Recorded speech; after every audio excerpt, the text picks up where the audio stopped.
de lire. Fête du livre jeunesse. Les 26 et 27 mai 2018.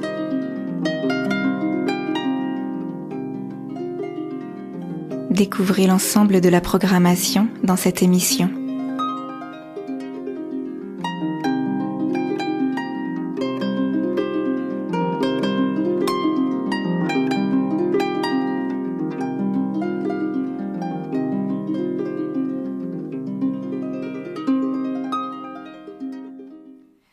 Bonjour à toutes et bonjour à tous, bienvenue dans cette nouvelle émission des éclats de lire.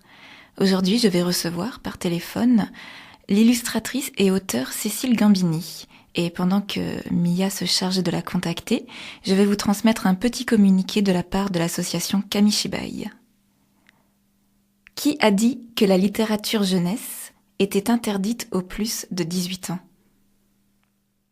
L'association Kamishibai organise les éclats de lire depuis 5 ans, mais pas que. Désormais, elle propose aussi, dans le courant de l'année, des rendez-vous lecture pour les plus grands. Et pour commencer, un apéro lecture. Pour ce premier petit éclat, venez déguster autour d'un verre quelques morceaux choisis de la sélection 2018 des éclats de lire. Nous vous invitons donc le vendredi 2 mars à 18h30 à la librairie du Pousadou au Vigan pour ce premier petit éclat de lecture. Et on pourra partager avec vous quelques extraits de lecture des auteurs que nous invitons aux éclats de lire cette année. Voilà, qui a dit que la littérature jeunesse était interdite aux plus de 18 ans ? Je crois que Mia a contacté Cécile Gambini. Bon, on attend une toute petite minute. Alors pour vous situer Cécile Gambini, c'est une illustratrice carrément rock'n'roll. Vous le verrez déjà avec la sélection musicale qu'elle nous a proposée, avec les mots qu'elle nous a proposés. Ce sont des mots qui sentent les vacances, le soleil, la vie. Je vais vous les citer en attendant qu'on arrive à la contacter. Tomate, pis saladière, lasagne, sud, mer, histoire, guitare, chanson et salopette. Voilà le personnage Cécile Gambini en 10 mots. Donc on la suppose très gourmande, mais guitare, chanson quand même, ouais, ça fait penser aux vacances et aux bonnes bouffes qui se terminent un peu tard le soir avec un verre de rosé. Bon, elle en parle pas, c'est moi qui l'imagine celui-là. Et son imaginaire est délirant. Là, j'ai sous les yeux un livre qui s'appelle Teen ou les idées noires au placard aux éditions Thierry Magnier. C'est l'histoire d'une jeune femme, d'une petite fille, on ne sait pas trop, qui est pourchassée par plein de cauchemars, par plein d'idées noires, plein de petits tracas et des tourments qui sont matérialisés sous la forme de petites bestioles plus ou moins mignonnes et plus ou moins désagréables. Et cette Teen, elle décide un beau jour de s'en débarrasser, alors elle les attrape par les pieds et les envoie dans le jardin d'à côté. Tiens, il y en a un. Teen le coince entre ses cuisses et l'escagasse joyeusement, le temps de finir son pain. Voilà pour Teen et les idées noires au placard. Ça, c'est donc Cécile Gambini est l'auteure et l'illustratrice de ce livre. Et il y a des couleurs incroyables, chatoyantes, du jaune, du bleu, du rouge vif. C'est très joli, c'est un univers tout à fait particulier. Et je crois que c'est bon, je vais pouvoir arrêter de parler toute seule et commencer l'interview. Bonjour Cécile Gambini. Bonjour. Vous m'avez entendu un petit peu meubler ? Ah oui, je vous ai entendu. Fallait vous manifester enfin. Alors, je sais pas. Vous nous avez envoyé 10 mots pour vous présenter comme tous les autres auteurs invités aux éclats de lire. Et dans ces mots, il y a beaucoup de bonne nourriture, de bons aliments. Je retiens tomates. Très important les tomates. Très. Puis saladière. Très important aussi, c'est la famille. Et les lasagnes. C'est l'héritage, oui. Vous êtes gourmande ? Ouais, très cuisinière, comme dans mes dessins. Ouais. Et ensuite, on voit le sud. Ah oui, le sud, ouais, le berceau. Et la mer. Mm. Un endroit ensoleillé avec de la mer qui est presque verte. Et c'est des mots qui font un peu penser à l'album Chez Mémé, qui est Oui, publié chez les éditions La Maison est en carton dans la collection Grande Image. C'est bien ça, j'ai visé juste. non, mais c'est effectivement de cette maison dont on parle, où tout a commencé, quoi. Hmm. Je pense mon envie de faire des images, oui, je sais pas, les paysages, les couleurs, les odeurs, enfin, tout a contribué à faire les images que je fais aujourd'hui, je pense. Mm. Donc c'est la maison de votre grand-mère, c'est ça? Oui, c'était une maison familiale, très verte aussi, parce que beaucoup de plantes. Baignée de soleil et très verte. Voilà, une maison qui bouge Et beaucoup, donc italienne. un décor qu'on peut retrouver dans l'album Chez Mémé. Est-ce que vous pouvez nous parler de cet album et de ce format particulier? Pour chez Mémé, justement, Manon de la maison en carton m'avait proposé de faire une grande image de mon choix et moi en fait cette image je l'avais en tête depuis très longtemps, mais ça a été l'occasion justement de la faire en grand, de faire comme si j'enlevais le mur de façade de cette maison familiale pour montrer un peu tous les méandres et toutes les petites histoires qui se passent à l'intérieur de cette maison en fait. Hmm. Donc Chez Mémé, dans la collection Grande Image et aux éditions La Maison est en carton. Enfin, je voulais une image aussi foisonnante avec beaucoup de petits détails parce que quand j'étais petite, je pense que j'avais du plaisir à voir des images très fournies de micro-détails qu'on détecte dans une seconde lecture, enfin pas tout de suite, quoi, pour les curieux, des surprises. Alors vous avez un style particulier où vous mélangez quand même le dessin, des collages, de la peinture aussi, je crois? Oui, je pense que tout part d'un grand amour du dessin à la base, Ouais. vraiment du trait, du tracé, du dessin au crayon. Et mais aussi des matières. J'aime les matières de papier particulièrement. Donc je suis très collectionneuse de papier ancien. Voilà, je parcours les brocantes pour récupérer des vieux cahiers, des cartes. Et je fais une sorte vraiment de bons plats de cuisine. C'est vraiment Je de la dirais. cuisine pour vous, le travail d'illustration.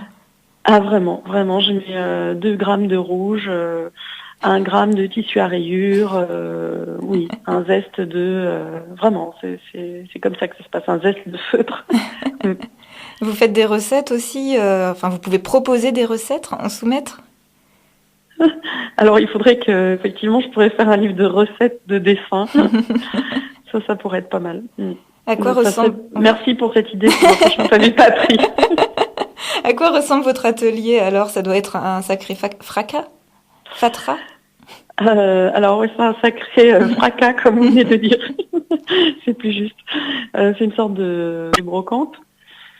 J'aime les objets anciens, donc c'est vrai que je récupère toutes sortes de choses, sachant pas trop quel jour elles vont me resservir. Ça peut être dans 10 ans.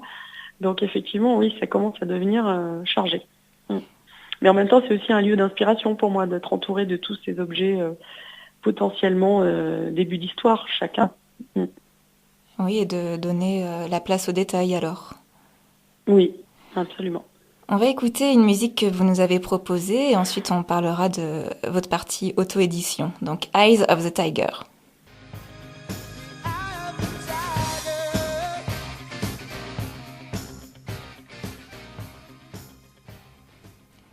C'est original comme musique dans une émission de littérature jeunesse. En fait, je m'en suis servie à la Galerie Jeanne Robillard pour la sortie de mon livre Rocky Cat. Parce que c'est vraiment l'histoire d'un super-héros qui fait référence au Rocky 4, j'avoue. Et voilà, on avait fait une mise en scène avec des comédiens et cette musique. Alors, peut-être qu'on va revenir sur cette mise en scène, mais avant, vous pouvez nous parler de cet album, Rocky Cat? Oui, donc l'atelier du poisson soluble avait une petite collection avec des pochettes autour. Et il m'a proposé donc de faire un livre. J'étais dans mon atelier. À l'époque, j'avais un chat donc démoniaque qui vivait dans mon atelier et puis qui jetait tout par terre en permanence. Et donc ce jour-là, j'ai mon chat qui renverse voilà, tous mes crayons, puis après tous les stylos, puis les feuilles une par une, enfin bref. Et j'ai cherché une idée de livre. Et d'un coup, je me suis dit, mais l'idée est devant moi. Ah oui, pas besoin d'aller plus loin. Mais regarde donc ce monstre. Voilà, et du coup, est né tout de suite, j'ai écrit en un après-midi l'histoire de Rocky Cat, qui donc met un peu le feu à la maison. Hein. C'est un peu, c'est à la fois l'enfant roi, sous forme de chat. Mais voilà, je voulais parler de ça, quoi, du tout-puissant à la maison qui a tous les droits, quoi. C'est un album approximativement bilingue. Qu'est-ce que ça veut dire?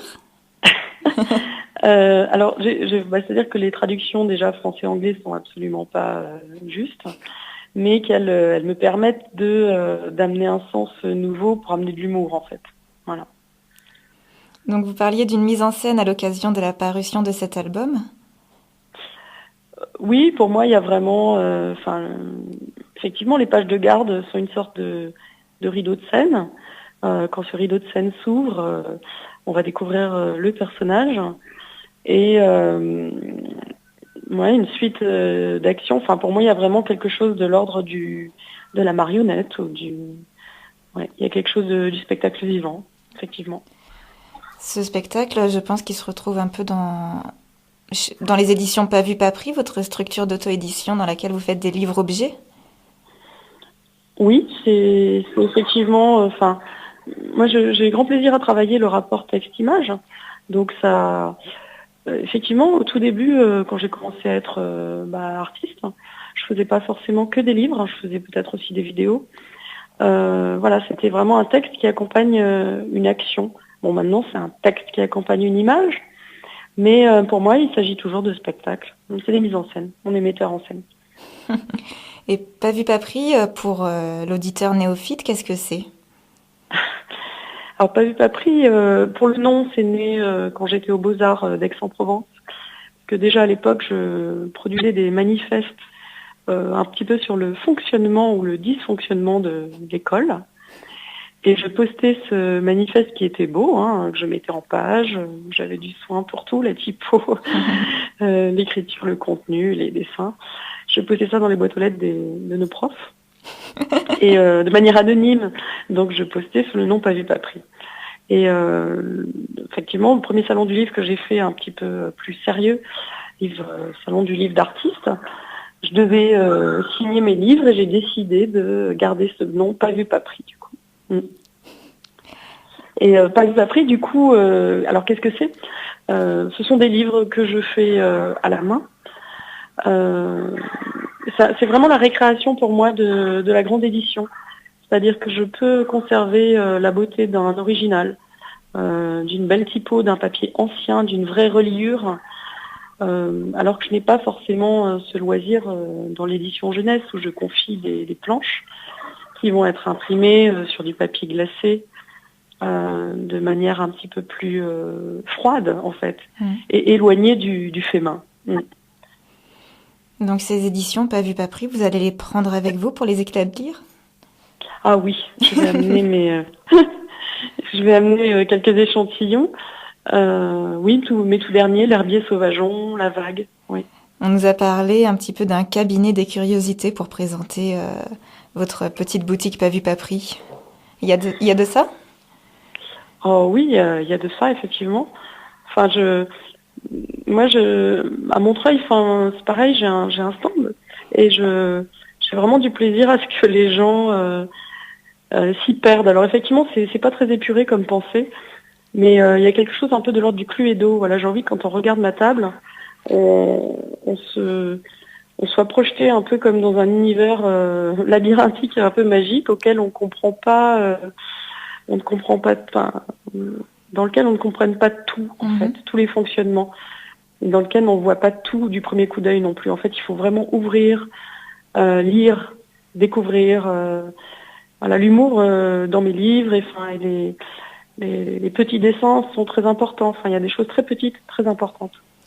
Il y a certains de ces objets que vous avez pu exporter chez un éditeur plus traditionnel.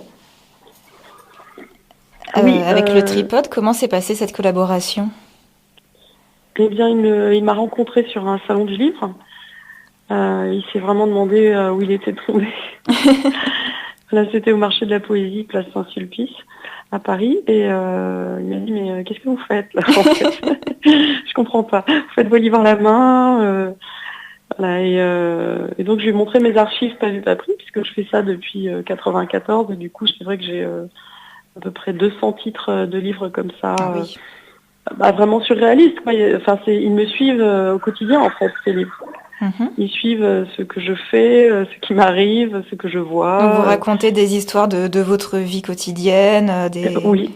en jouant avec les matières, les couleurs, les papiers. Oui, pour moi, c'est aussi parfois juste un prétexte. Hein. C'est vraiment, je m'amuse façon Oulipo, quoi, vraiment. Parfois, tout part juste d'un titre par exemple, de vieux roman que j'ai trouvé dans une brocante.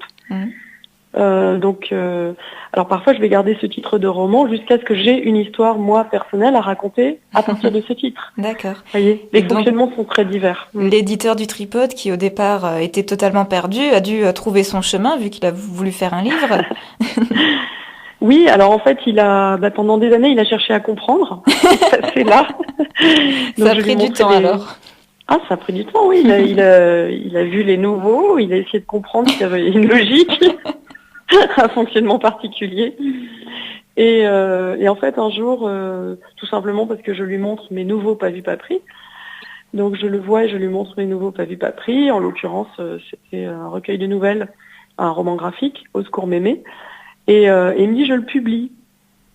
Je dis, mais tu le publies en librairie?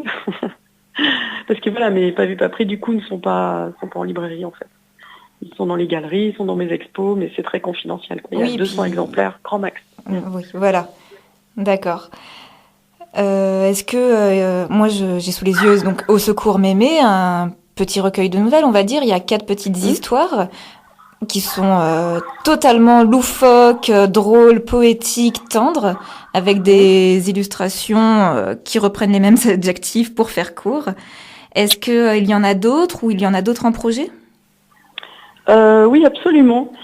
Là, justement, on en a un autre en projet qui va bientôt être visible, si on peut dire, puisque c'est pas vu pas pris, ça reste confidentiel jusqu'au bout, donc je peux pas tout vous dire.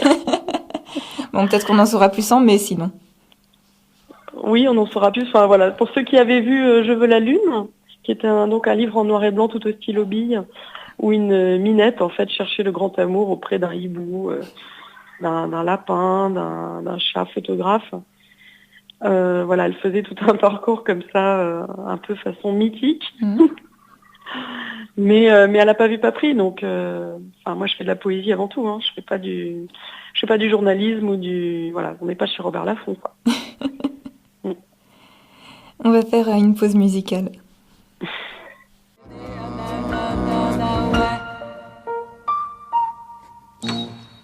Vous êtes toujours sur Radio Escapade dans l'émission des éclats de lire et nous sommes au téléphone avec Cécile Gambini. Cécile, c'est vous qui avez choisi ce morceau dont je vais vous laisser citer les interprètes et nommer le morceau. Non, c'est Carlos Jobim et je sais plus, je suis perdue. Regina, mais si ça se prononce comme ça. Voilà, et c'est Agua di Marzo. Et c'est un morceau moi que je joue à la guitare. Voilà, c'est mon espace détente quand je fais pas des livres, c'est la guitare. Et la guitare se retrouve dans les livres ou les livres se retrouvent dans la guitare? Ouais, mon Rocky Cat, il fait de la guitare, c'est sûr. Il est musicien. Et puis, non, la musique est très importante. Oui, la musique est très importante dans ma vie, le chant, la musique.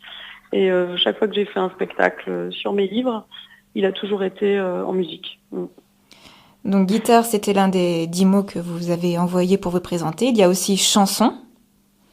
Vous composez des chansons? Non, je chante des chansons toutes composées. D'accord. Mais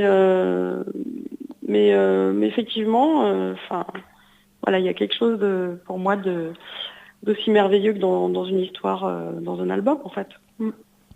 Et quand vous écrivez vos albums, vos textes, est-ce que vous travaillez la musicalité du texte? Oui, absolument.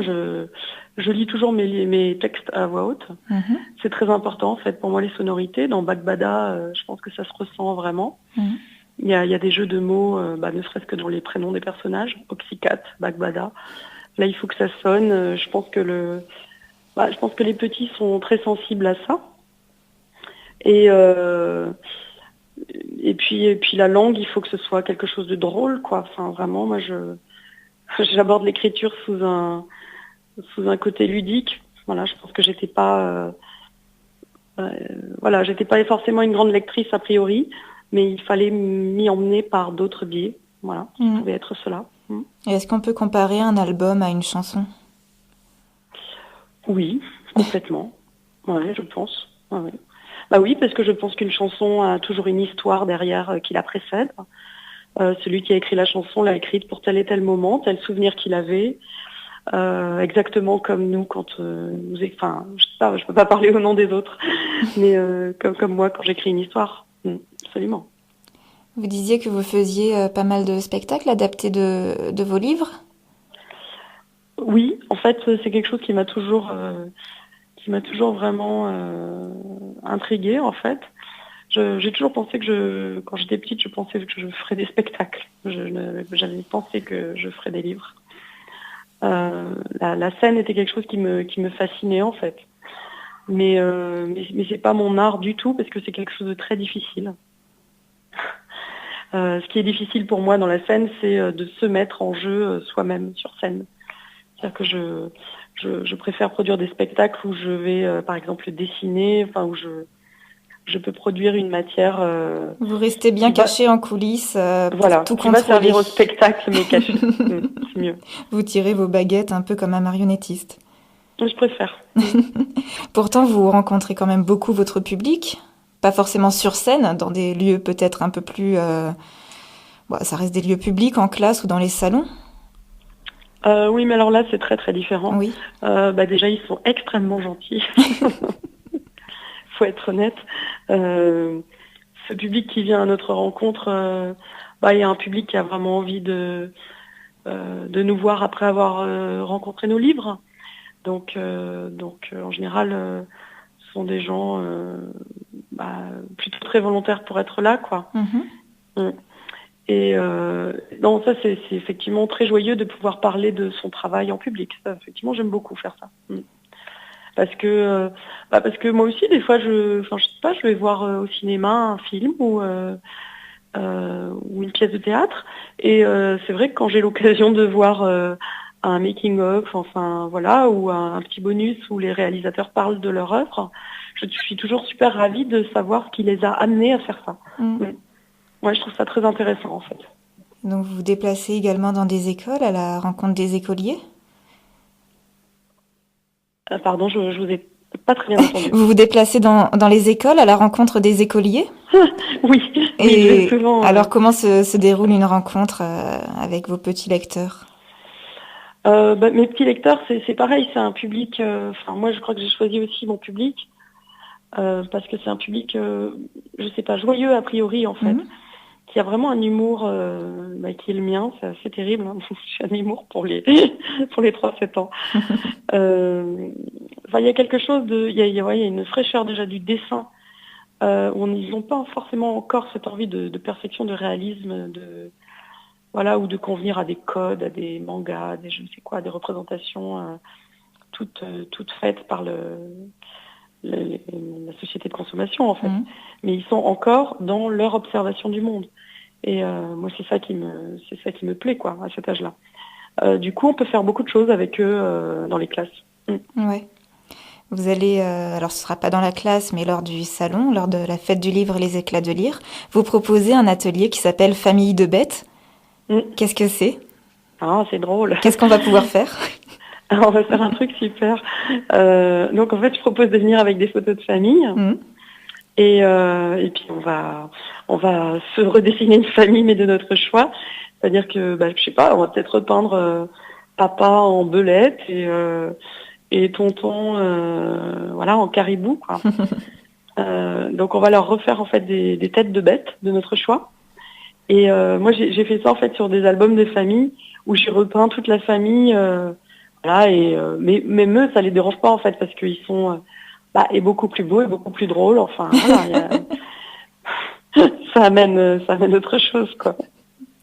Voilà, un peu à la façon c'est à la façon de Granville qui lui dessinait en 1890, hein, mais dessinait des procès très importants avec des notables et des gens qu'on pouvait pas vraiment dénoncer et mettre sur la place publique comme ça, mais effectivement dessiner en sauterelles et en autres animaux, ça passait bien en fait.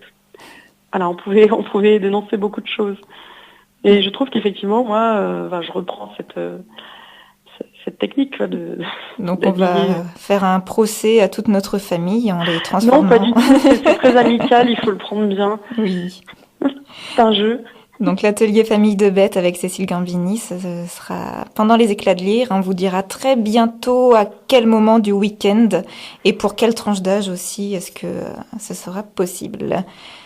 On va écouter Nick Cave que vous nous avez proposé encore une fois.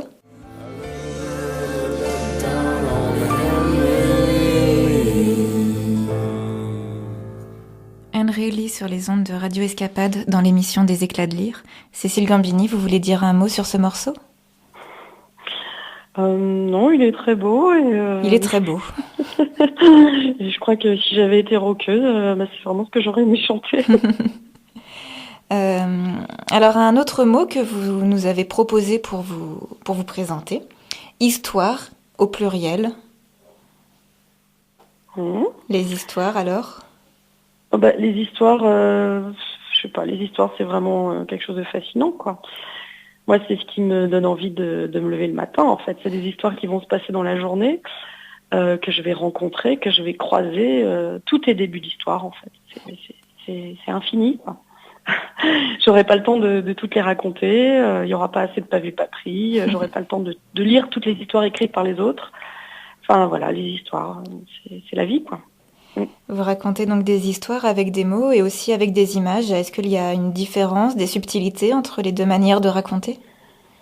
Ah oui, c'est très différent, oui. C'est très différent parce que oui, le dessin, enfin, c'est vraiment quelque chose pour moi, c'est une matière vraiment magique pour raconter des histoires parce que elle peut se permettre le flou, le net, elle peut se permettre en fait même la déconstruction d'images et donc à partir du moment où on accepte que les images puissent être très très différentes du texte qui est raconté, on peut emmener très loin avec une image. C'est vraiment magique.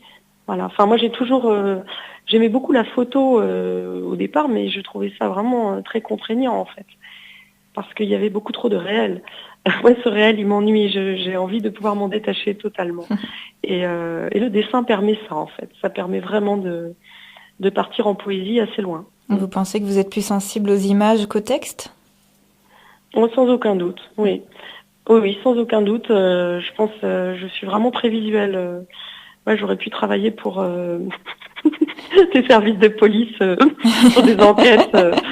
Effectivement, je vais remarquer des choses complètement dérisoires que personne n'a remarqué, visuelles. Oui, je m'attache à des choses visuelles très minimes. Pourtant, vous parvenez à écrire des textes drôles, poétiques, loufoques. Comment est-ce que c'est venu l'écriture ? L'écriture, c'était compliqué parce que j'étais plutôt dans une famille de gens. Je sais pas, j'étais entourée de gens qui devaient écrire mieux que moi. Voilà, je mets ça entre guillemets. C'est curieux.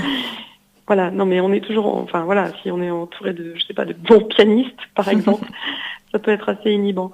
Et du coup, je me suis jamais autorisée vraiment l'écriture. Je me suis toujours dit, bon, cette chose-là est belle, mais elle n'est pas pour moi. Or, depuis quelques années, je me libère de ça parce que, tout simplement, je vieillis, donc j'ai plus le temps de me poser ce genre de questions. J'ai envie de raconter des histoires et je le fais en fait. Voilà. Et l'écriture, en fait, je me rends compte aussi que l'écriture peut se travailler de la même manière que l'image. C'est-à-dire qu'on peut mettre les mêmes flous et les mêmes nettetés et les mêmes... Si l'écriture est bien travaillée, on peut aussi en faire une vraie matière étonnante. Merci. On parlait d'un atelier que vous allez proposer pendant les éclats de lire, de la boutique Pas vu pas pris que vous amenez aux éclats de lire, et il y a encore autre chose que vous proposez pendant la fête du livre. C'est une fresque participative. Oui. On aime beaucoup ça aux éclats de lire, les fresques participatives. Est-ce que vous pouvez nous parler un petit peu de cette animation-là? Oui, alors, donc ça va partir du livre Teen ou les idées noires au placard. Et donc j'ai proposé à chacun de dessiner son monstre sur une fresque collective. Et je trouve ça très important de dessiner côte à côte tout un groupe en fait, parce qu'on se concentre sur ce qu'on est en train de faire, mais en même temps, on voit bien que ce qu'on est en train de faire participe de quelque chose d'autre, de beaucoup plus grand et beaucoup plus aléatoire, puisqu'on maîtrise pas tous les autres sont à côté. Et, voilà, vient de mettre une patte de grosse bête au milieu de la vôtre. Enfin, j'ai fait cet atelier la semaine dernière. Et c'était drôle parce qu'il y a des interactions entre les différents dessins. Et au début, ils n'étaient pas très contents en fait que l'autre touche leur animal. C'était une catastrophe. Et ce qui était catastrophique au début, s'est transformé en quelque chose de très sympathique par la suite en fait. Voilà, enfin c'est la vie quoi. Comment cohabiter les uns à côté des autres. Super, merci beaucoup. C'est important. Donc une fresque participative et collaborative aux éclats de lire avec Cécile Gambini. Est-ce que, avant qu'on termine l'émission et qu'on se quitte, vous voulez nous parler de vos actualités, de vos projets, ou alors c'est trop confidentiel, c'est pas vu pas pris? Alors justement, ce sera un pas vu pas pris qui va devenir qui va devenir le tripode. D'accord. C'est une BD, ma vie sentimentale en BD. Bientôt en librairie. Bon vu le Au secours mémé, on s'attend à beaucoup rire tout en versant quelques larmes quand même. Écoutez, le premier titre c'est 3 étoiles au guide de Michou. Parce que je l'ai pas dit, mais vous êtes assez doué pour ce qui ressemble à de l'autodérision. On verra ce que ça donne. Et donc un dernier mot, le 10e mot, c'est salopette. Vous vous décrivez avec une salopette? Ah oui, mais c'est merveilleux les salopettes. Je pense que j'ai dû naître en salopette parce que vraiment c'est l'habit le plus merveilleux du monde. On peut tout faire avec, on est libre. Et avec des crayons de couleur dans les poches aussi. Voilà. On a tout sur soi pour aller dessiner, c'est génial. Je conseille à tout le monde, essayez la salopette. Super, merci beaucoup Cécile Gambini et on se verra avec plaisir au mois de mai aux éclats de lire au Vigan. À très bientôt. Au revoir. Au revoir.